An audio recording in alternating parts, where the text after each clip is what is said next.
Martial या एका गरीब गावात एका गरीब कुटुंबात माझा जन्म झाला. 6व्या वर्षी माझे वडील गेले. वडील फार लवकर गेले आपले, तर म्हणजे आईवर संघर्षाची वेळ आली असेल. तर मग इतिहास काय आहे कुटुंबाचा, म्हणजे एकंदर तुमच्या? आई मला मुंबईला घेऊन आली आणि ती काही शाळेत गेलेली नव्हती. तिला नेमकं लिहिता यायचं, वाचता यायचं, पण त्याच्या पुढे काही नाही.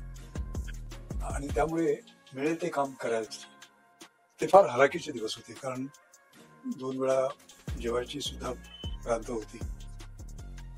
काही अशा संध्याकाळी, अशा रात्री आठवतात की ज्यावेळी मी भुकेला झोपलेलो आहे. अनवाणी पायाने मी 12 वर्षाचा असेपर्यंत चालत होतो. महानगरपालिकेच्या शाळेत शिकलो, मराठीत शिकलो, आणि खास मला प्रेक्षकांना सांगावं असं वाटतं की त्यामुळे काही बिघडलं नाही. की गणितात मला नेहमी 100 मिळायचे, कधी कधी 97 मिळायचे. मी आपला आनंदी असायचो. पण ती मला तिथे बसवायची आणि मला विचारायची, हे 3 मार्क तुझे कुठे गेले? बालपणाचे काही किस्से सांगता येतील का? वाचनाची एवढी आवड होती की अनेक प्रयोग केले मी. उदाहरणार्थ, प्रार्थना समाजलाच एक पुस्तकांचं दुकान होतं आणि साधारण 1 वाजेपर्यंत 1 ते 4 दुकान बंद असायचं. तर मी त्यांच्याकडे गेलो आणि म्हटलं, तुम्ही दुकान बंद करू नका, मी हे दुकान बघतो, कळलं का? आणि ते 3 तास मिळायचे, त्याच्यात मी भरपूर वाचायचो. पुढे ज्यावेळेस तुम्ही माध्यमिकचं शिक्षण पूर्ण केलं, मग कॉलेजकडे प्रवास कसा झाला? 11वी जेव्हा मी झालो तेव्हा 1,35,000 विद्यार्थ्यांमध्ये महाराष्ट्रात मी 11वा आलो. मला अपेक्षा नव्हती, कळलं का? कारण मी कधी गाईड वापरली नाही, कधी कुठले कोचिंग क्लासेस केले नाही, काही केले नाही. तर ती एक मोठी संधी होती. त्यामुळे मला सर दोराब टाटा स्कॉलरशिप मिळाली. पुढे इंग्लंड USA चा प्रवास कसा झाला शिक्षण? माझी आई त्याला जबाबदार आहे. ती रोज नवीन नोकरीच्या शोधात असायची. तिला ते काम मिळालं नाही. ती परत येताना स्वतःला म्हणाली की माझा अपमान का झाला, कारण मला शिक्षण नाही. तर मी माझ्या मुलाला एवढं शिकवणार आहे जे सर्वोच्च आहे. ते काय आहे हे मला माहिती नाही. अनेक विद्यापीठ ऑनरी डॉक्टरेट देतात. तर त्यामध्ये आतापर्यंतचा राष्ट्रीय विक्रम होता तो डॉक्टर APJ अब्दुल कलाम यांचा, 49. तो मी गेल्या वर्षी मोडला. मला 50वी ऑनरी डॉक्टरेट घ्यायला. रिस्क तुम्ही घेतली, रिस्क घ्यायला लागते. काय सांगाल रिस्क बद्दल?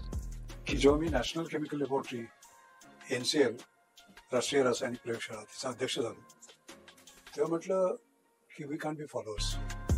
नुसतं कॉपी करायचं नाही, जगाच्या पुढे जायचं. आणि नॅशनल केमिकल लॅबोरेटरीला आपण इंटरनॅशनल केमिकल लॅबोरेटरी बनवूया.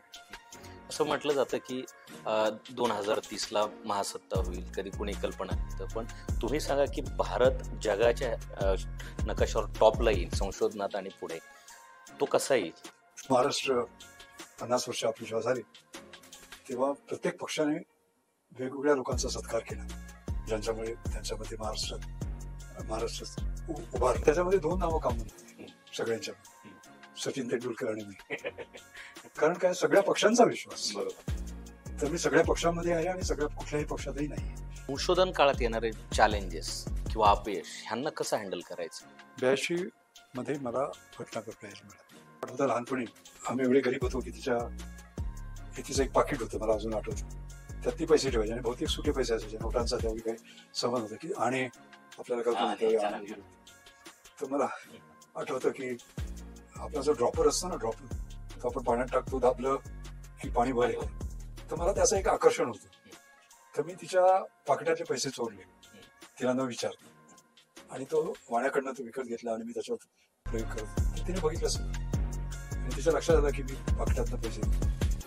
दुसरी एखादी आई ओरडली असती, ती ओरडली नाही. तिने काय केलं माहिती का, तुमचा सर्वोत्तम गुरु म्हणजे तुमची केलेली शेवटची चूक पद्मश्री मिळाली तेव्हा पद्मभूषणसाठी काम करायचं नसतं, किंवा पद्मभूषण मिळालं तेव्हा पद्मविभूषणसाठी काम करायचं नसतं.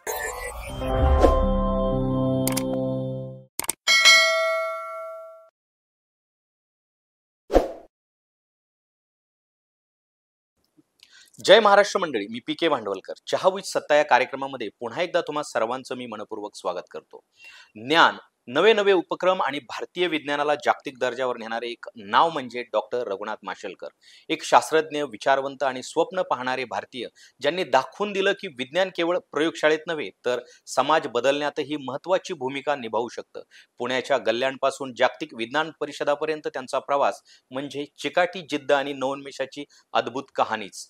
भारतीय औद्योगिक संशोधन संस्थेचे CSIR व नॅशनल केमिकल लॅबोरेटरीज म्हणजे NCL चे नेतृत्व, गांधीवादी नवोपक्रम ही संकल्पना आणि doing more from less more या विचाराने जगाला दिलेला एक नवा दृष्टिकोन, हे सर्व माशेलकर सरांचं अद्वितीय योगदान आहे. पद्मश्री, पद्मभूषण, पद्मविभूषण अशा सर्वोच्च नागरी पुरस्काराने सन्मानित केलेले शास्त्रज्ञ डॉक्टर रघुनाथ माशेलकर साहेबांकडून आज आपण जाणून घेणार आहोत की विज्ञान, नेतृत्व आणि मानवी मूल्यांची सांगड कशी घालायची. तर मंडळी, आजचा पॉडकास्ट खूप महत्त्वाच्या विषयावर होणार आहे आणि खूप इंटरेस्टिंग देखील होणार आहे. त्यामुळे शेवटपर्यंत नक्की बघा आणि चॅनलला सबस्क्राईब केलं नसेल तर प्लीज सबस्क्राईब करून घ्या. डॉक्टर साहेब नमस्कार. नमस्कार. आपण सत्ता मंचच्या व्यासपीठावर आलात, आम्हाला खूप आनंद झाला. कसे आहात? उत्तम आहे आणि सर्वप्रथम आपले आभार मानतो, आपल्याला धन्यवाद देतो की या व्यासपीठावर येण्याची आपण मला संधी दिली. थँक्यू. साहेब, आपला जन्म गोव्यामध्ये झाला. काय आहेत आठवणी बालपणीच्या गोव्यामधील? माशेल या एका गरीब गावात, एका गरीब कुटुंबात माझा जन्म झाला आणि लहानपणच्या आठवणी म्हणजे 6 वर्षापर्यंतच्या आठवतात मला, कारण 6व्या वर्षी माझे वडील गेले आणि आई मला मुंबईला घेऊन आली. तर त्यामुळे अशा धुरकट आठवणी आहेत त्या गावाच्या. परत कधी जाणं झालं का तिकडे? बऱ्याच वेळा जातो मी. हल्लीच 5-6 महिन्यापूर्वी मी, माझी पत्नी वैशाली, माझी मुलगी श्रुती, आम्ही तिकडे गेलो होतो. तिकडे एक देवकी कृष्ण मंदिर आहे, फार प्रसिद्ध आहे. नंतर रवळनाथ, शांतादुर्गा ही मंदिरं आहेत आणि तिथे एक मोठं झाड आहे. त्या झाडाची मला आठवण येते, कारण तिथे बसून मी अभ्यास करायचो. तिथे फोटोसुद्धा काढले त्याविषयी, म्हणजे जुन्या आठवणी सगळ्या आल्या आणि गावकऱ्यांनी माझं मोठं स्वागत केलं इतक्या वर्षांनी जाऊन सुद्धा.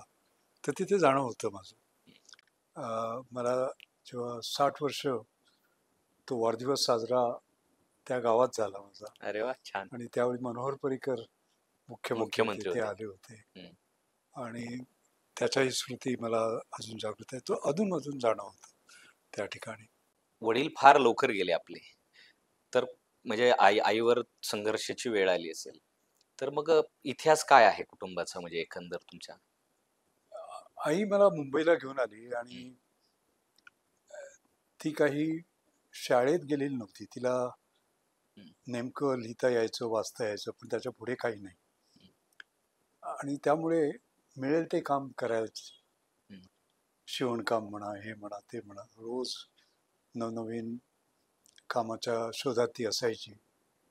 ते फार हलाखीचे दिवस होते, कारण 2 वेळा जेवायची सुद्धा भ्रांत होती. काही अशा संध्याकाळी, अशा रात्री आठवतात की ज्यावेळी मी भुकेला झोपलेलो आहे. अरे बापरे. अनवाणी पायाने मी 12 वर्षाचा असेपर्यंत चालत होतो, ह्याची मला आठवण येते. अशा बरेच आठवणी आहेत, पण ती एक मोठी झुंज होती आणि त्यामध्ये माझ्या आईचा मोठा भाग होता. तिने मला धैर्य दिलं, मूल्य दिलं आणि शिक्षणाचं महत्त्व तिला माहिती होतं. बरोबर. आणि त्यामुळे तू सतत शिकत राहा असा तिचा एक आग्रह होता. आणि त्या शिकण्यामध्ये सुद्धा तिने फार हाय स्टँडर्ड्स ठेवले. उदाहरणार्थ, मी महानगरपालिकेच्या शाळेत शिकलो, मराठीत शिकलो आणि खास मला प्रेक्षकांना सांगावं असं वाटतं की त्यामुळे काही बिघडलं नाही. तुम्ही मराठीत शिका, महापालिकेच्या शाळेत शिका, इंग्रजीचा भाऊ केलं जातं. पण तुमचं भविष्य तुमच्या हातात असतं. आणि त्यावेळी मला आठवतं की गणितात मला नेहमी 100त 100 मिळायचे, कधी कधी 97 मिळायचे. मी आपला आनंदी असायचो, पण ती मला तिथे बसवायची आणि मला विचारायची, हे 3 मार्क तुझे कुठे गेले, अरे वा. का गेले? कळलं ना. म्हणजे लहानपणापासून तिने एक मोठा ह्याचा माझ्यासाठी माझी उद्दिष्ट, माझं ध्येय हे उच्च असावं, हे बरोबर. तिने मला शिकवलं. ती माझा पहिला गुरु आणि सर्वात मोठा गुरु माझ्या आयुष्यात बरोबर. मला भेटलेला, असं म्हणायला हरकत नाही. म्हणजे छत्रपती शिवाजी महाराजांना जसं जिजाऊनी सुरुवातीपासूनच धडे दिले, त्याच प्रकारे तुमचंही जडणघडण त्यांनी केली. जडणघडण. असं म्हटलं जातं की स्वामी तिन्ही जगाचा, आई विना भिकारी. हो ना. पण ही खूप नशिबान गोष्ट आहे की तुमच्या पाठीशी तुमची आई लहानपणापासून खंबीर उभ्या होत्या. मुंबईत कुठल्या एरियात राहिला होते तुम्ही? मी गिरगाव हं. आणि खेतवाडी हं. या 2 ह्याच्यामध्ये वाढलो. खेतवाडीमध्ये आम्ही राहायचो आणि गिरगावात युनियन हायस्कूल हं. या शाळेत शिकलो. आधी खेतवाडी 9व्या गल्लीतली जी शाळा होती तिथे माझं प्राथमिक शिक्षण तिथे झालं 7वी पर्यंत. आणि मग 8वी पासून 11वी पर्यंत, त्यावेळी 11वी असायचं, SSC म्हणायचे त्याला, तिकडे ते शिक्षण झालं बेसिकली. तो भागच खेतवाडी गिरगाव असं म्हणायला हरकत नाही, त्या भागात मी वाढलो. वडील गेल्याच्या नंतर तुम्हाला वडिलांची कमी कशी जाणवली आयुष्यामध्ये? नाही, आई हीच माझी आई होती आणि वडीलही होते. हं. आणि माझे मामा होते त्यावेळी. माझे मामा सुद्धा मी 6वीत असताना गेले, पण तोपर्यंत त्यांनी माझी काळजी घेतली. आणि ह्याच्यामध्ये मग त्या शाळेमध्ये मला घालणं, त्यानंतर लहानपणचं माझं शिक्षण शाळेत जायच्या आधीसुद्धा त्यांनी बराच त्याच्यामध्ये हातभार लावला. आणि त्यांनीसुद्धा माझ्यावर बरीच मेहनत घेतली. मामाने? उदाहरणार्थ, त्यांचे एक मित्र होते टिळक, त्यांना मला गणित शिकवायला ते हे करायचे. आणि त्यावेळी आतासारखं नव्हतं, काही झालं की आपण कम्प्युटरकडे जातो किंवा मोबाईलकडे गुगल जातो. करतो. तसं नव्हतं. हे सगळं, हा कम्प्युटर, हा मोबाईल, म्हणजे पावकी, अर्धकी, पाऊणकी वगैरे पाठ त्यावेळचं करून गणित. घ्यायचे, त्यावेळेचं पाठ करून घ्यायचं. आणि मला अजून आठवतं, त्यांनी एकम, दशम, शतम, सहस्त्रम, दशसहस्त्रम, लक्षम, दशलक्षम, कोटी, दशकोटी, अब्ज, खर्व, निखर्व, पद्मा, शंकू, जल्दी, हत्य, मरार्ध. परार्ध म्हणजे 10⁻18, 18 शून्य, आणि 10 म्हणजे 1 शून्य, कळलं की नाही, एकम, दशम. हे त्यांनी त्यावेळी माझ्याकडनं पाठ करून घेतलं होतं, कळलं का, इतक्या लहानपणी. तर त्यामुळे याची गणिताची तयारी म्हणा किंवा इतर पाया भक्कम झाला. प्रचंड झाली. म्हणजे त्याच्या बाहेर, म्हणजे शाळेबाहेरचं जे शिक्षण होतं ते फार महत्वाचं होतं माझ्यासाठी. म्हणजे एकाच वेळी शाळेतलं आणि बाहेरची प्रॅक्टिकली दोन्ही झाली. दोन्ही झाले. बालपणाचे काही किस्से सांगता येतील का? मला अनेक किस्से आहेत.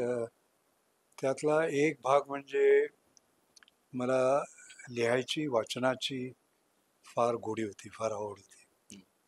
आणि पुस्तकं विकत घ्यायची काही ताकद नव्हती. तर त्यामुळे मला अजून आठवतं, मॅजेस्टिक बुक स्टॉल जे होतं तिकडे, कोठावळे, अशोक कोठावळे आणि कोठावळे बंधू हे प्रसिद्ध होते त्यावेळी. तर त्यांच्याकडे मी जायचो आणि एखादं नवीन पुस्तक मला वाचायचं आहे तर मी इथे बाजूलाच फुटपाथवर कोपऱ्याला बसून मी वाचेन आणि परत देईन असं म्हणून त्यांच्याकडनं ते घ्यायचो. त्यानंतर वाचनाची एवढी आवड होती की अनेक प्रयोग केले मी. उदाहरणार्थ, प्रार्थना समाजलाच एक पुस्तकांचं दुकान होतं आणि त्या दुकानाचे मालक जे होते ते दुपारी विश्रांतीसाठी घरी जायचे आणि साधारण 1 वाजेपर्यंत 1 ते 4 दुकान बंद असायचं. तर मी त्यांच्याकडे गेलो आणि म्हटलं, तुम्ही दुकान बंद करू नका, मी हे दुकान बघतो, कळलं का? आणि ते 3 तास मिळायचे, त्याच्यात मी भरपूर वाचायचो. मला काही वाईट सवयी होत्या, म्हणजे वाचायचं तर सगळं वाचायचो मी. आणि ते नवीन पुस्तक हातात आलं की ते कधी सुरू करतो कधी संपवायचं याची घाई असायची मला. तर त्यामुळे ते पुस्तक हातात आल्याबरोबरच मी वाचायला सुरुवात करायचो आणि वाटेत चालता चालता ते पुस्तक वाचायचो मी. तर मुलांना मला सांगावंसं वाटतं, तसं करू नका, ते फार धोकादायक आहे. पण हा एक माझ्यात वाईट गुण होता. रहस्यकथा भरपूर वाचल्या आणि मला आठवतं की बाबूराव अर्नाळकर आणि मधुकर अर्नाळकर हे 2 बंधू त्यावेळी रहस्यकथा लिहायचे.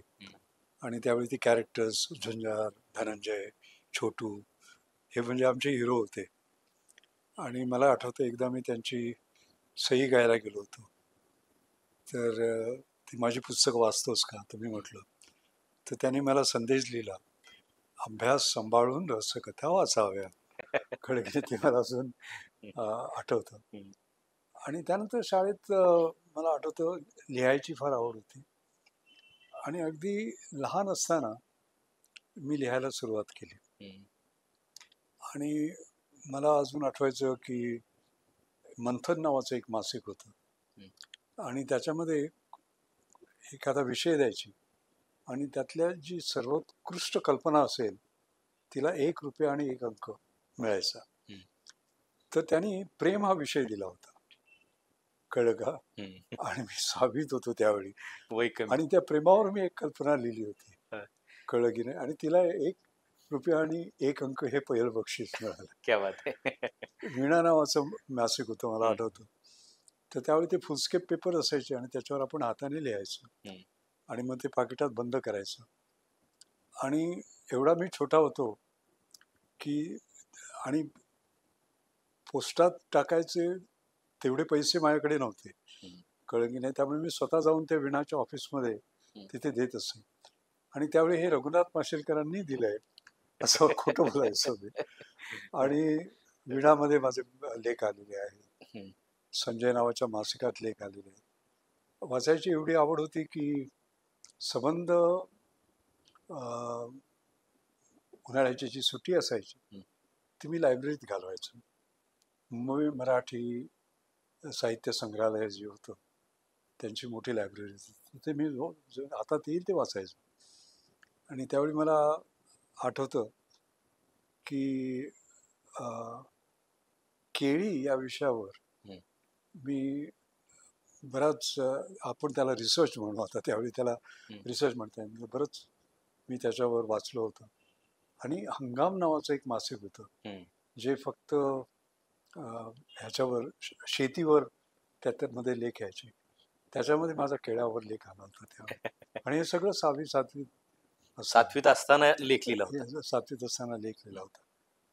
आणि त्यानंतर मग वक्तृत्व. मला आठवतं की वक्तृत्व, नाटक आणि इतर.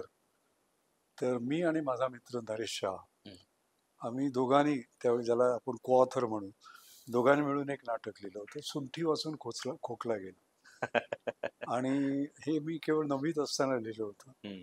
आणि त्याचे प्रयोग केले, दिग्दर्शक पण मीच होतो आणि त्याच्यामधली एक भूमिका पण मी केली होती.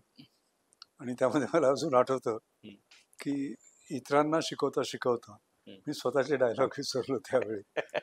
पण ते नाटक एवढं फेमस झालं की त्यावेळी गणेश चतुर्थीमध्ये गावागावात आपल्या गल्ली गल्लीत उपक्रम असायचे.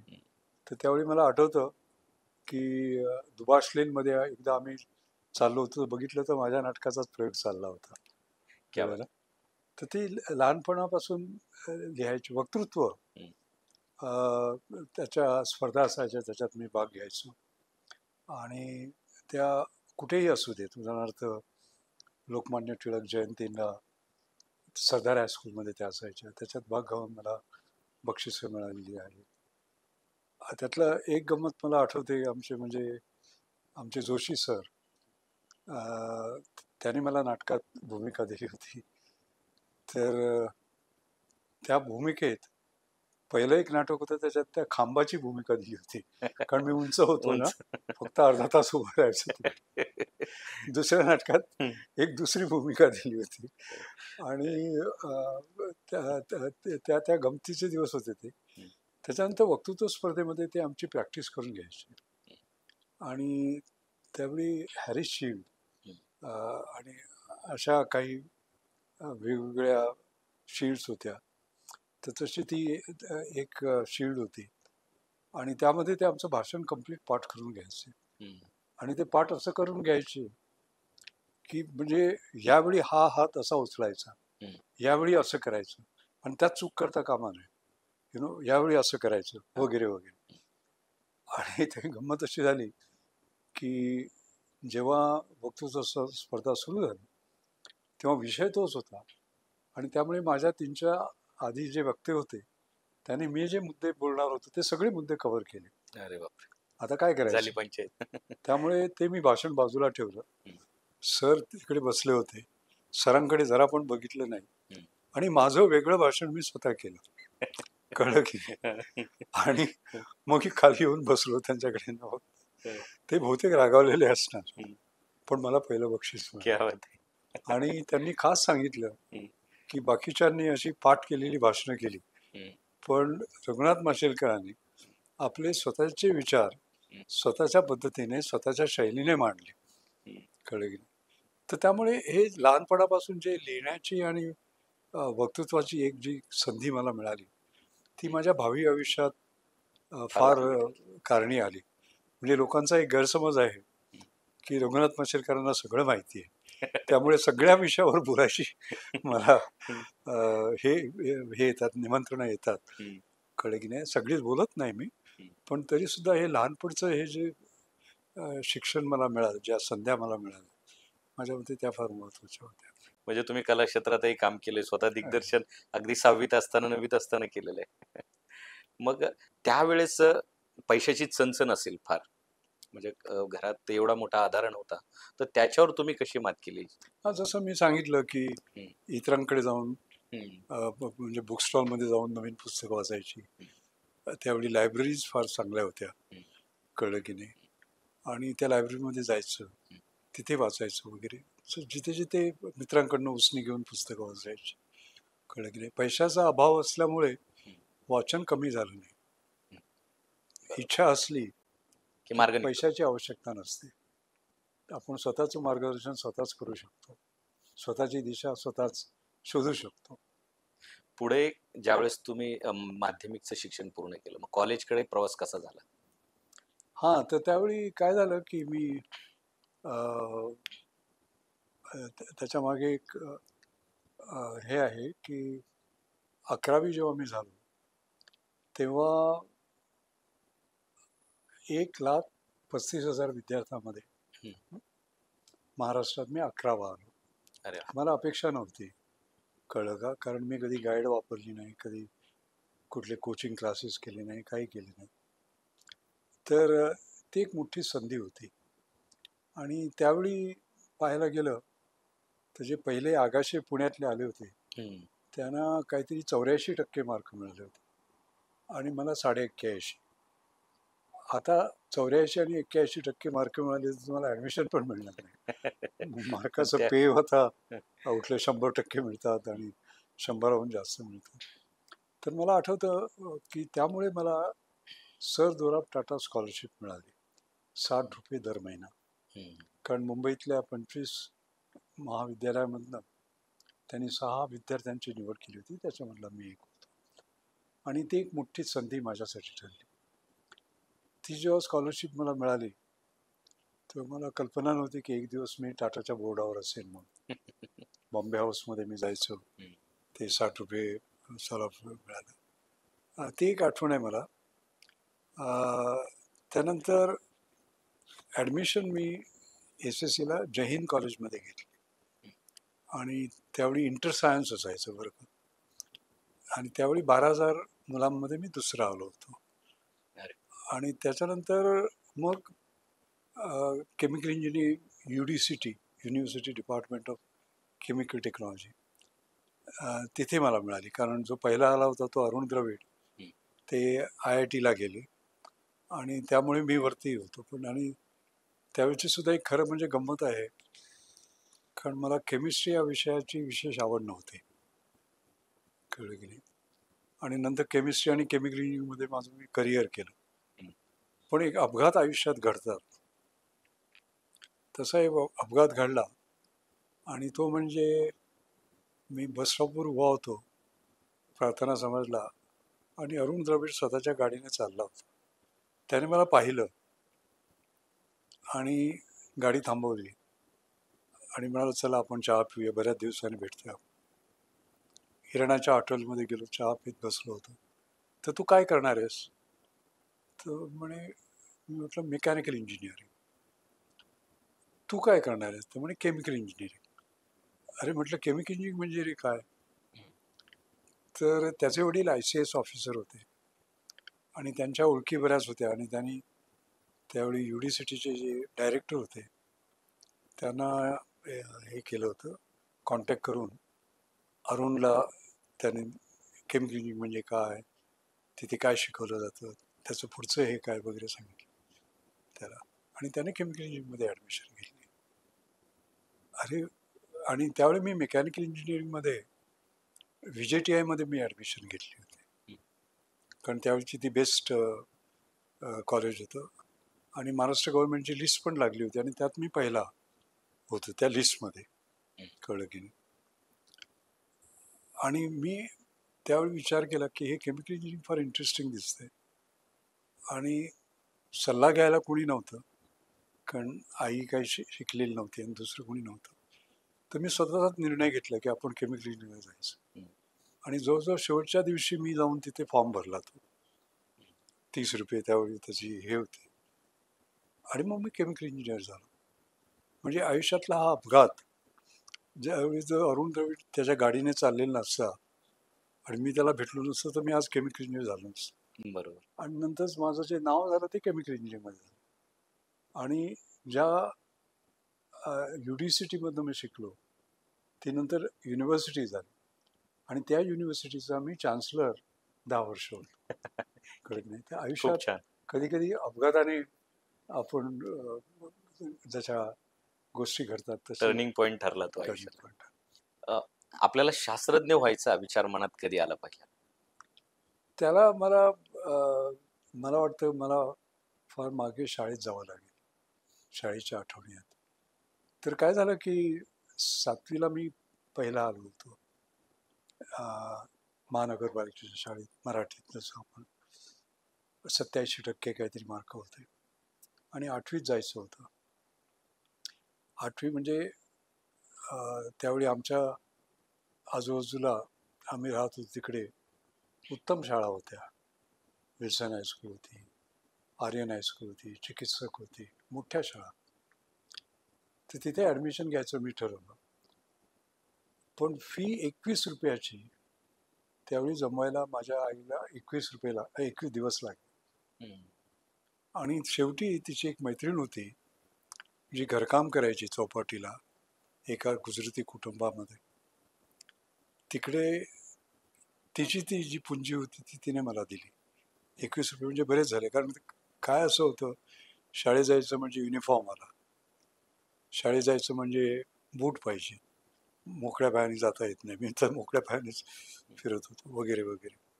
तर त्यामुळे ते सगळं धरून 21 रुपये मला लागले आणि ते जमा होईपर्यंत सर्व शाळातल्या ॲडमिशन बंद झाल्या होत्या, चांगल्या शाळेत. आणि त्यामुळे मी युनियन हायस्कूलमध्ये प्रवेश मिळाला. युनियन हायस्कूल ही गरीब मुलांची शाळा होती. मागचा जो कामाठीपुरा, कुंभारवाडा वगैरेचे सगळे असे मागचे मागासलेली लोक राहत असं तिकडचं, तो तिकडची मुलं तिथे यायची. पण त्या गरीब शाळेमध्ये श्रीमंत शिक्षक होते, मनाने आणि शिकवण्याच्या पद्धतीने आणि मूल्यांनी. आणि त्यातले एक होते भावेश सर. तर त्यांचा विश्वास चॉक अँड टॉकवर नव्हता, म्हणजे फक्त खडू आणि फळा यायचं वर्गात, लिहायचं, पाठांतर करायचं वगैरे. ते आम्हाला जग पहा आणि शिका असं म्हणायचे. आणि मला अजून आठवतं की साबण कसा बनवतात याची प्रक्रिया आम्ही वर्गात केली होती, पण तो प्रत्यक्षात कसा बनवला जातो हे दाखवण्यासाठी त्यांनी आम्हाला हिंदुस्थान लिव्हरची जी शिवडीची फॅक्टरी होती तिथे नेलं आणि ट्रॅममध्ये नेलं. आणि ट्रॅमचं तिकीट त्यांनी स्वतः काढलं माझं, मला अजून आठवतं. तर त्यावेळी ते सोप मॅन्युफॅक्चरिंग मी बघितलं. त्याचप्रमाणे काड्याची पेटी कशी बनवतात कळलं ना. तर ते दाखवण्यासाठी त्याने फॅक्टरी आम्हाला घेऊन गेली. माझा तो रेल्वेचा पहिला प्रवास होता, त्याचं तिकीटसुद्धा त्यांनी काढलेलं मला अजून आठवतं. तर त्यामुळे पाहू आणि शिका हे त्यांचा एक महत्त्वाचा भाग होता. आणि त्यामध्ये एक दिवशी त्याने एक प्रयोग केला की आम्हाला उन्हात घेऊन गेले आणि बहुरुकुल भिंग त्यांच्या हाती होतं आणि एक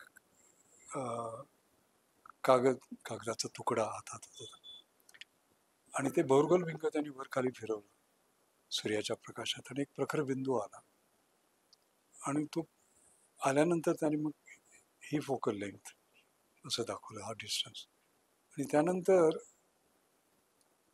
ती कॉन्व्हेक्स लेन्स आपण ज्याला म्हणतो बहुरुकुल भिंग, ते तसं धरलं त्याने आणि तो कागद जळला. आणि जळल्यावर ते का कोणास ठाऊक माझ्याकडे वळले आणि मला म्हणाले की अशा प्रकारे जर तू सर्व शक्ती केंद्रित केल्यास, if you focus you can achieve anything, तू काही करू शकतोस. माझ्या आयुष्यातला तो मोठा एक मंत्र होता. अरे म्हटलं, विज्ञानाची ताकद एवढी आहे की एक काच घेऊन तुम्ही ह्याला पेटवू शकता, कळलं की नाही. तर सायन्स हे काहीतरी अद्भुत आहे. आणि तिथून माझी आवड सुरुवात झाली त्या ह्याच्याविषयी, विज्ञानाविषयी. मग विज्ञानाचे स्वतः प्रयोग करायचे, त्यातून शिकायचं, कळलं की नाही. जग वैज्ञानिक दृष्टीतनं पाहायचं वगैरे वगैरे, प्रश्न विचारायचे, कुतूहलता वाढवायची वगैरे, हे सगळं तिथून सुरू झालं. बरोबर. म्हणजे ही मुळं शाळेतूनच सुरू झाली सगळी संशोधनाची. पुढे इंग्लंड USA चा प्रवास कसा झाला शिक्षणाचा? हा, त्यानंतर माझे जेव्हा मी bachelor's degree in chemical engineering माझी झाली, तर त्याच्या आधीची एक कथा आहे की पुढे PhD करण्यासाठी मी कसा गेलो. तर काय व्हायचं की माझी आई त्याला जबाबदार आहे, तर ती रोज नवीन नोकरीच्या शोधात असायची.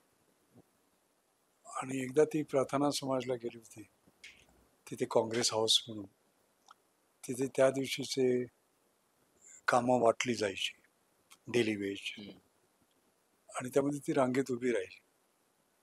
आणि जेव्हा तिची पाळी आली तेव्हा तिला विचारलं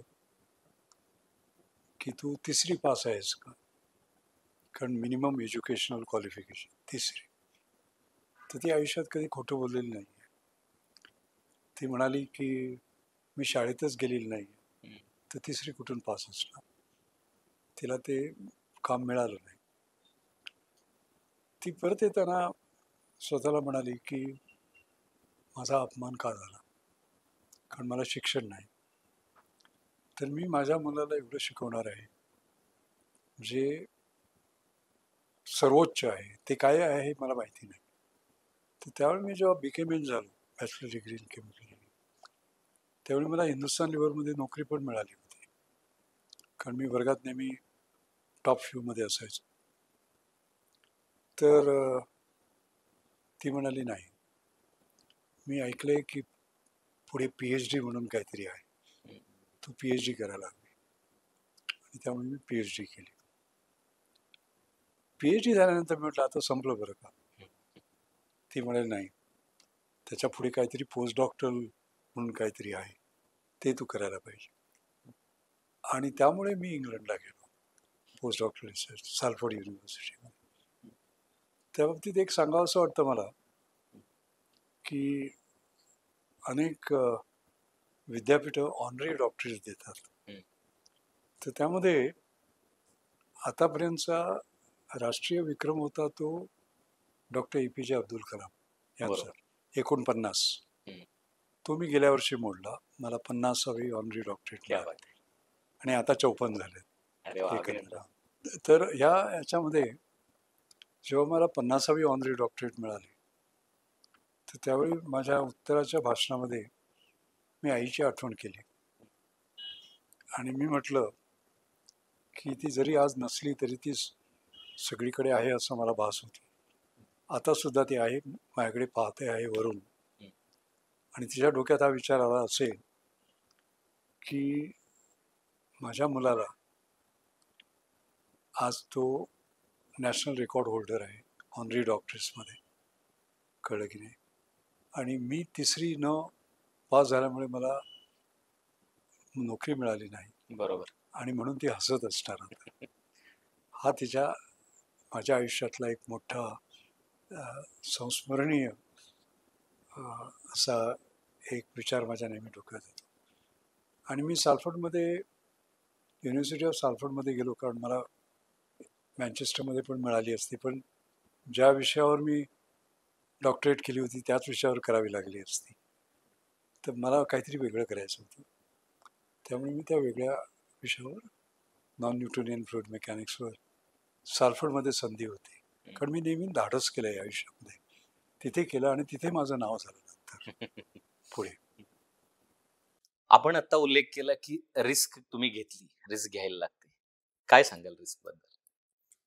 रिस्क घेणं हे आयुष्यात फार महत्वाचं असतं आणि हे माझ्या आयुष्यामध्ये मी पर्सनल लाईफमध्ये केलं, पण प्रोफेशनलमध्ये. उदाहरणार्थ जेव्हा मी NCL नॅशनल केमिकल लॅबॉरेटरीचा डायरेक्टर होतो, तर त्यावेळी मला एक जाणवलं की आपण इंडियन सायन्स ज्याला आपण म्हणू, it's a follower not a leader. इतरांनी केलं की आपण त्याची कॉपी करतो, त्याच्या पुढे आपण जात नाही.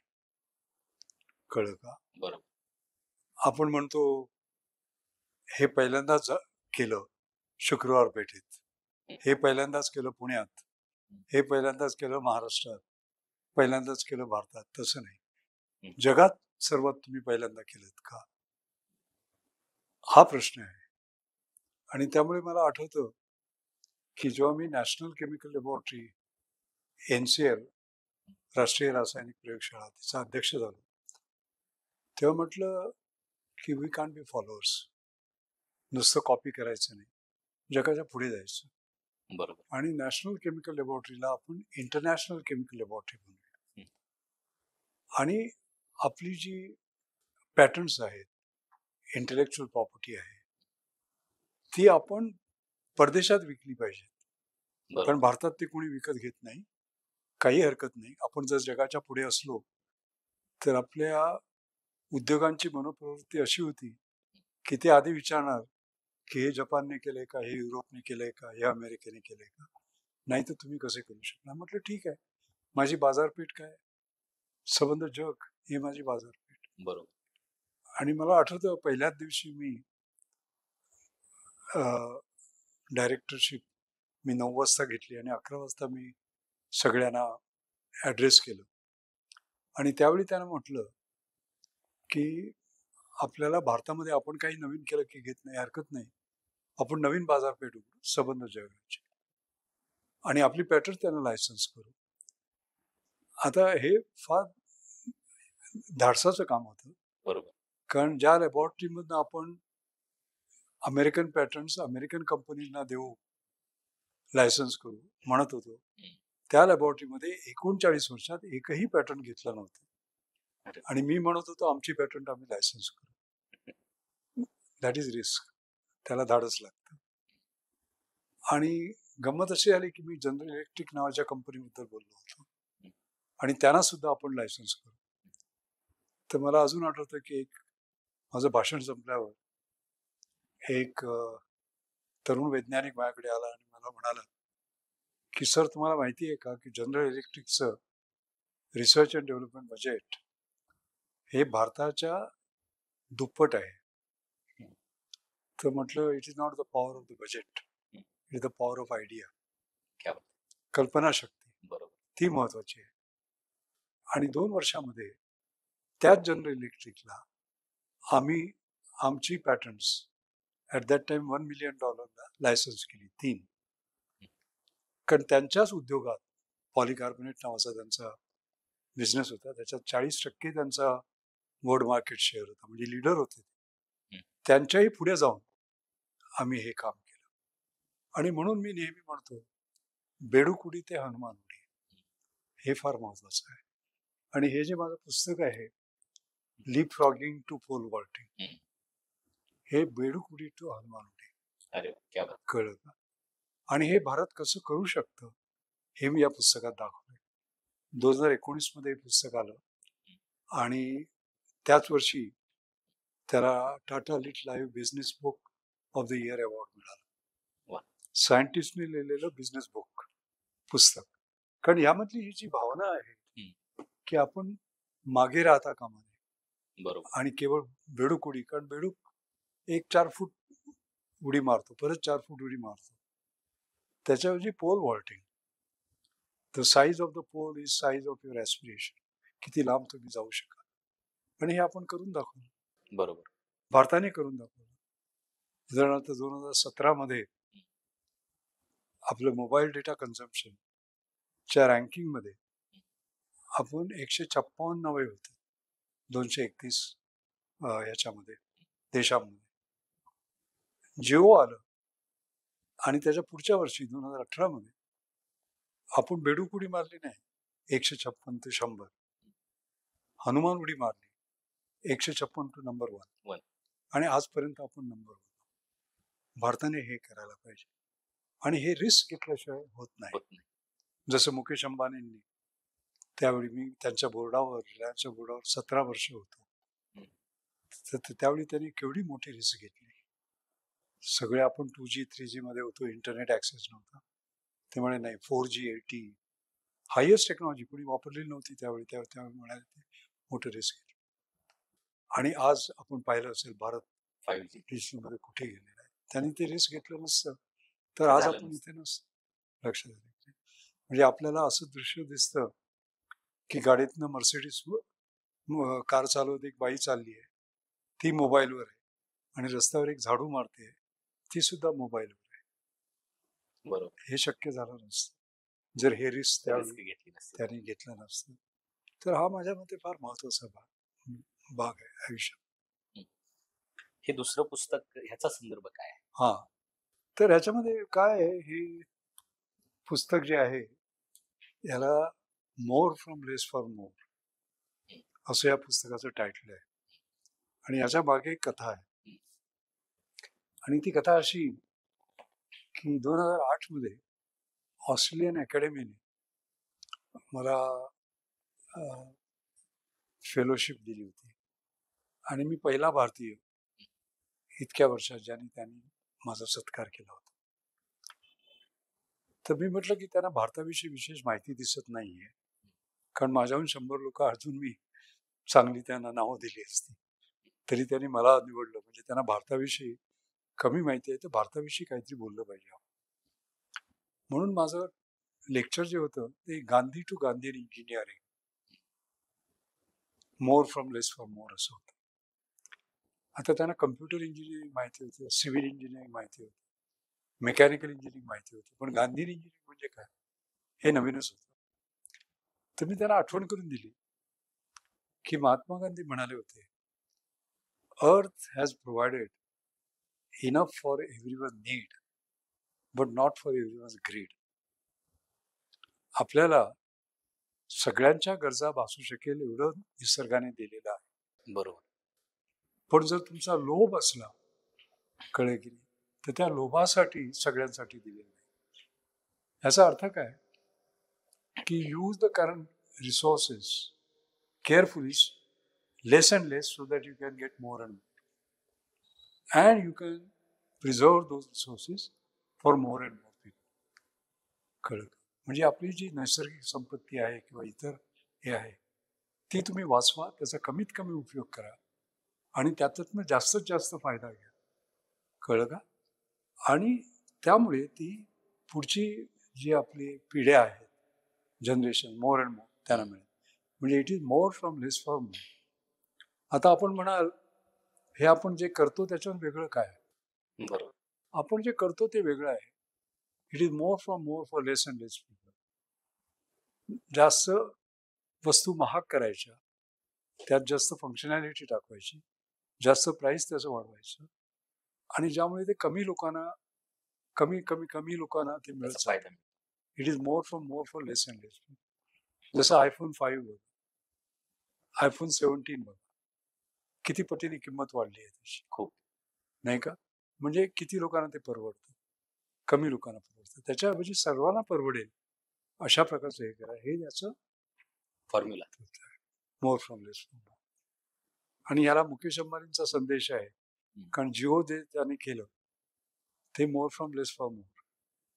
कारण त्यांनी डेटा 4 रुपीज पर GB आणि व्हॉइस फ्री केलं, कळलं की नाही? आणि ते कितीतरी पटीने जास्त होतं आणि त्याच्यामुळे गरीबातल्या गरीब माणसाला मोबाईल घेता आला आणि त्याच्यावर त्याला डेटा, व्हिडिओ सगळं पाहता आलं, बरोबर. कळलं की नाही? आणि ते शक्य झालं नसतं.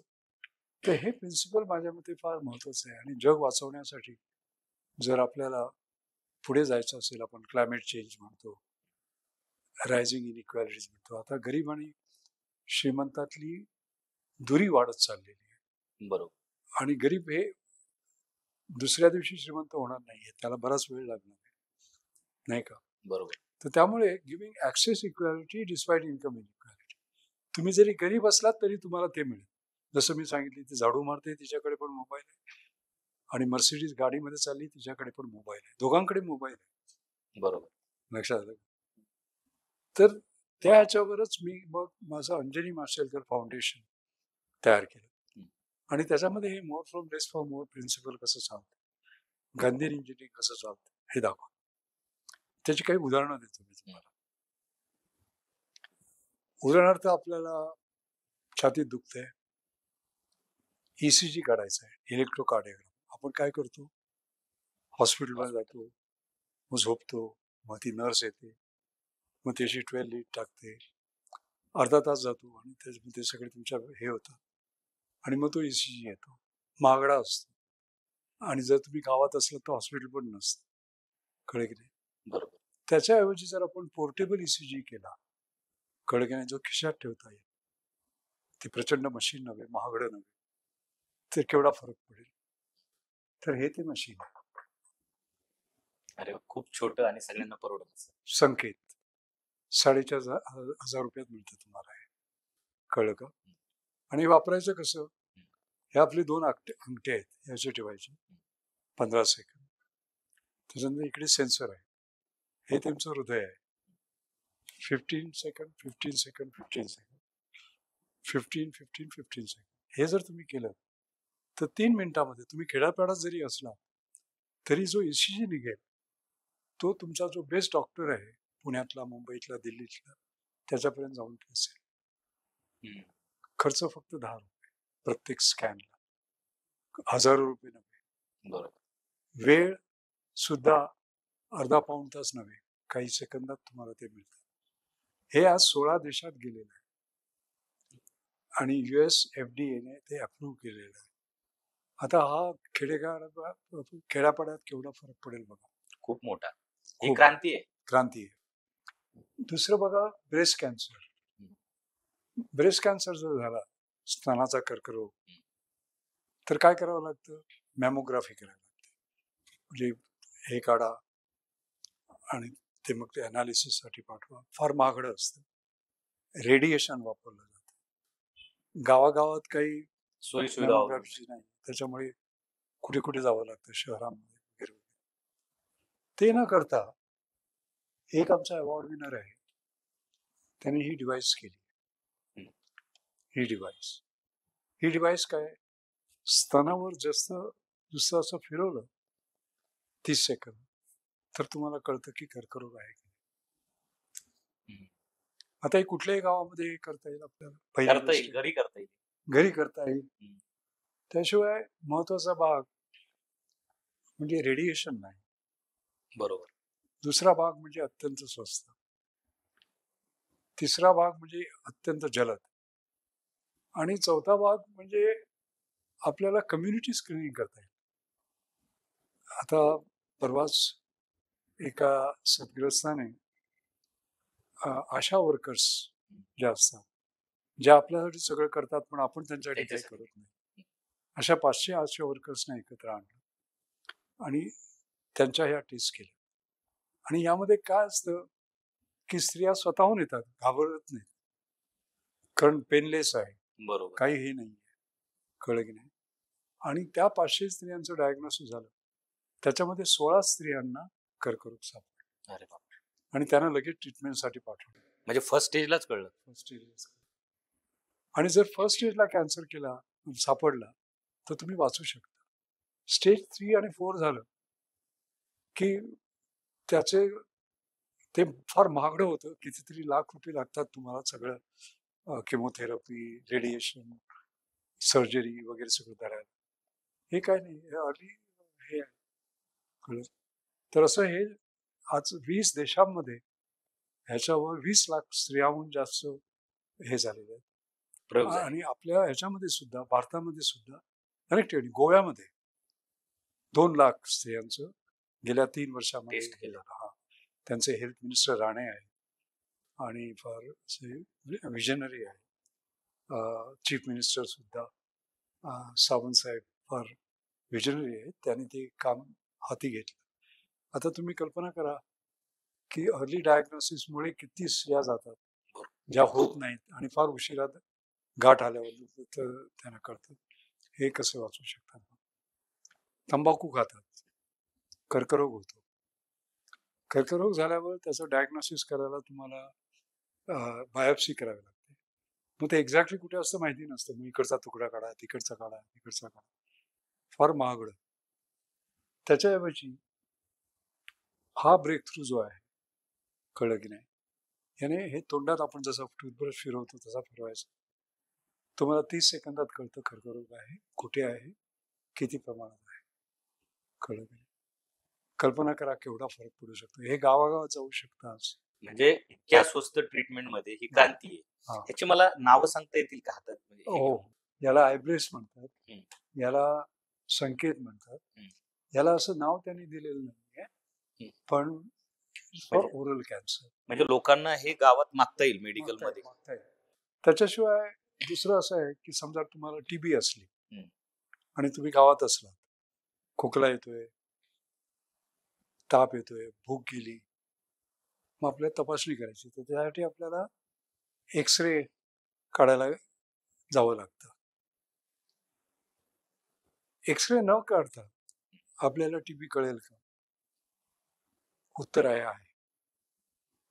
कसं करता येईल? तर आम्ही श्वास नावाच्या एका स्टार्टअपला अवॉर्ड दिला. त्याने काय केले, तुमच्याकडे मोबाईल आहे, माझ्याकडे मोबाईल आहे, हिच्याकडे मोबाईल आहे, सगळ्यांकडे मोबाईल आहे. तर आर्टिफिशियल इंटेलिजन्स, ज्याला AI म्हणतो आपण, ते वापरून त्या मोबाईल फोनची ऑडिओमेट्री त्याने ट्रेन केली आहे. त्यामुळे टीबी असते तेव्हा जेव्हा तुम्हाला खोकला येतो तो वेगळा असतो, कोविडमुळे खोकला येतो तो वेगळा असतो, न्यूमोनियाचा खोकला येतो तो वेगळा असतो, आणि साधा तुम्ही खोकला तर तो खोकला वेगळा असतो, कळलं की नाही. तर हे ते मशीन त्याने आर्टिफिशियल इंटेलिजन्स ट्रेन केलं. ह्याचा अर्थ काय की तुम्ही नुसता तुमचा मोबाईल धरा आणि खोका त्याच्यात 10-15 सेकंद, दॅट्स ऑल. तुम्ही खेड्यापाड्यात असलात तरी हरकत नाही. तो जो हे आहे तो डिजिटली ट्रान्सफर होतो, कळलं की नाही. बेस्ट डॉक्टर इन पुणे म्हणा, दिल्ली म्हणा, मुंबई म्हणा, आणि तुम्हाला कळतं की तुम्हाला आहे की नाही, कळलं की नाही. आणि ह्याच्या मागचं जे विज्ञान आहे एवढं मोठं महत्वाचं आहे की नेचर सारख्या जर्नलमध्ये त्याच्यावर पब्लिकेशन्स आलेली आहे, लक्षात आलं का. आणि त्यातला महत्वाचा भाग म्हणजे नॉर्मली तुम्हाला ज्याला आपण COPD म्हणतो, म्हणजे लंग डिफेक्टिव्ह आहे का, लंगला काही झालंय, आपल्या फुफ्फुसाला फुफ्फुस रोग आहे का, हे डिटेक्ट करायला स्पायरोमीटर लागतो. गावागावात स्पायरोमीटर नाही. भारतात सुद्धा जे आहेत ते जेवढे पाहिजे तेवढे नाही आहेत. स्पायरोमीटरची किंमत 1.5 लाख. आपल्या इक्विपमेंटची कॉस्ट काय? 0, कारण Zero. तुमच्याकडे ऑलरेडी मोबाईल. स्पायरोमीटर मध्ये तुम्हाला 30 ते 45 मिनिटं तुम्हाला हे करावं लागतं, श्वास घेणं, खोकणं, हे ते वगैरे वगैरे. ह्याच्यामध्ये इन्स्टंट 15 सेकंद खोक. स्पायरोमीटर करायला तुम्हाला 1000 ते 1500 रुपये लागतात, बरोबर. कारण त्याच्या मागे टेक्निशियन्स उभे आहेत, त्यांचे पैसे द्यावे लागतात. इथे 1 रुपया, स्वतःच करू शकतो. 1 रुपया. कळलं की नाही? तर हे रिव्होल्युशन आहे. This is more from less for more. कमीत कमी खर्चामध्ये हायेस्ट टेक्नॉलॉजी कशी करायची, ज्याचा जास्तीत जास्त लोकांना उपयोग कसा होईल. खेड्यापाड्यात स्त्रिया गरोदर राहतात आणि गर्भवती स्त्रीचे 9 महिने ते मॉनिटर करणं फार महत्वाचं असतं. बरोबर. त्यामुळे दरवर्षी महिन्याला त्यांची व्हिजिट असते. मग त्या 2-3 बसेस चेंज करून कुठल्या तरी मेडिकल सेंटरमध्ये जातात. तर आमचा जो सेंथिल आहे तो गुगलमध्ये होता, त्याने ती नोकरी सोडली आणि त्याने एक वेअरेबल केलं जो गर्भवती स्त्रीने वेअर करायचा, आणि त्यातनं तुम्हाला 7 पॅरामीटर्स जे महत्वाचे आहेत ते मोजले जातात, आणि ते सुद्धा AI आर्टिफिशियल इंटेलिजन्सने ट्रेन केलेलं आहे. आणि त्यामुळे नॉर्मली आपल्याला तू डिलिव्हरी कधी करणार, कळलं की नाही, ह्याची डेट तुम्हाला शेवटच्या 3 महिन्यात कळते, इथे पहिल्या 3 महिन्यात कळते. एवढंच नव्हे तर ती डिलिव्हरी सेफ होणार आहे की नाही हे सुद्धा कळतं. कळलं का? आज त्याला सेव्ह मॉम असं नाव आहे, सेव्ह मॉम. आज 26 लाख स्त्रिया याच्या प्लॅटफॉर्मवर आहेत, आणि हार्वर्ड बिझनेस स्कूल ने ह्याच्यावर केस स्टडी लिहिली. अरे वा, खूप छान. म्हणजे आपली ही सर्व मुलं आहेत, ही तरुण पिढी आहे बरं का, कळलं की नाही. ते बिलियन्स ऑफ डॉलर्सच्या मागे नाही, they want to bring the smile on the face of billion people. कळलं की नाही. 100 कोटी चेहऱ्यावर हास्य कसं येईल, रादर दॅन मी 100 कोटी कसे मिळू. बरोबर. कळलं की नाही. So they are chasing not valuation but values. असे हे आमचे 14 हे आहेत. तर हे आम्ही आता याच्या पुढे नेलेलं आहे, आणि आम्ही आता एक म्हणजे आमची जे अंजनी माशेलकर फाउंडेशन आहे ती सेक्शन 8 कंपनी केली होती आधी आम्ही. आता तर त्या सेक्शन 8 कंपनीमधून आम्ही वेगवेगळे हे करतोय, कारण हे सर्व लोकांपर्यंत पोहोचायला पाहिजे. बरोबर. आणि म्हणून आम्ही एक हे केले, वॅक केली आहे, त्याला आम्ही FX हेल्थ केअर नावाची एक कंपनी केली आहे छोटीशी. आणि ती FX हेल्थ केअर काय करते, यातल्या 6 डिव्हायसेस लक्षात आलं ना, त्या एकत्र टाकून जवळजवळ 30 पॅरामीटर्स, मग ब्लड प्रेशर असो, हिमोग्लोबिन असो, हार्ट कंडिशन असो, लंग कंडिशन असो, ते टेस्ट करतात.